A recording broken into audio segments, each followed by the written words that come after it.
Saludos, apreciados estudiantes de segundo año. Les habla el profesor César Pérez de GHC. A continuación les presento el tema, la estructura social de la Venezuela colonial.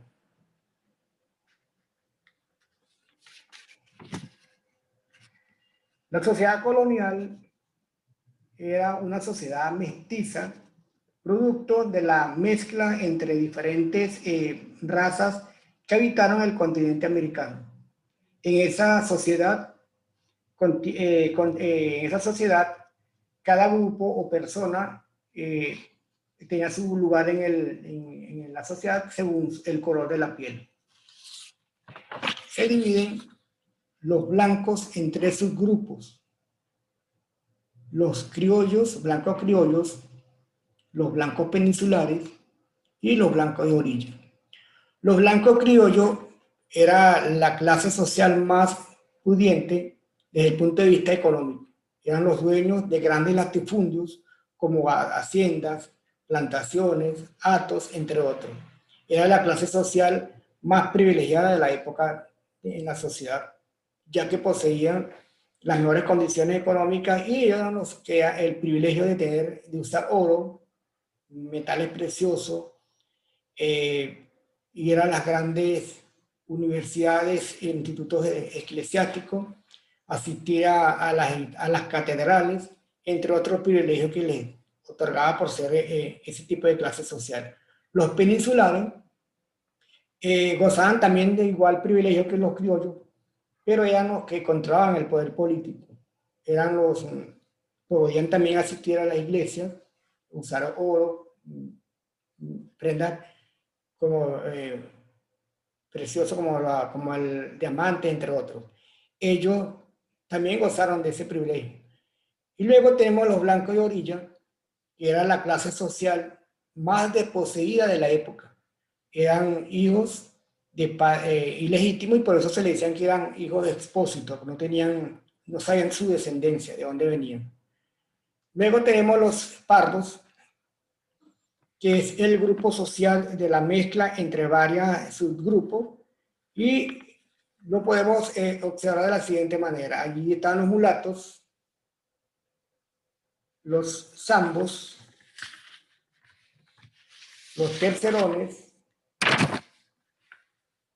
cuarterones, quinterones, tente en el aire y por último el salto atrás. Ellos tenían una mezcla de diferentes razas. Por ejemplo, los mulatos eran negros con blancos, los zambos eran negros e indios, tercerones, la mezcla entre los blancos y los mulatos, los cuarterones, la mezcla entre la unión de blancos y tercerones, los quinterones, blancos con cuarterones, los tente en el aire, la mezcla entre zambos, tercerones y cuarterones, y por último el salto atrás, que eran la mezcla entre los cuarterones, quinterones con mulatos y negros. La siguiente clase social eran los negros. Era la principal fuerza productiva o mano de obra. Fue una clase muy desposeída, muy maltratada por sus amos. Y la otra clase que sigue de la clase de los indios. Era de menor jerarquía también, no gozaban de ningún tipo de privilegio, pero sí se aprovechaban de ellos, la mano de obra, para las grandes plantaciones y el trabajo de la agricultura. No gozaban, como lo dije anteriormente, de ningún privilegio social. Seguidamente tenemos las mezclas de los mestizajes.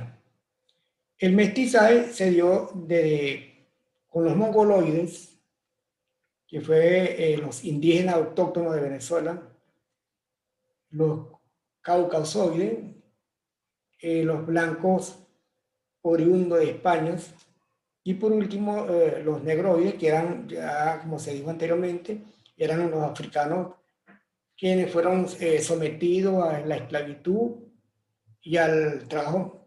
No se les consideraban como seres humanos, solamente lo utilizaban para las actividades rudimentarias, la siembra, entre otros. Fueron muy maltratados y finalmente fueron una mezcla racial de negros.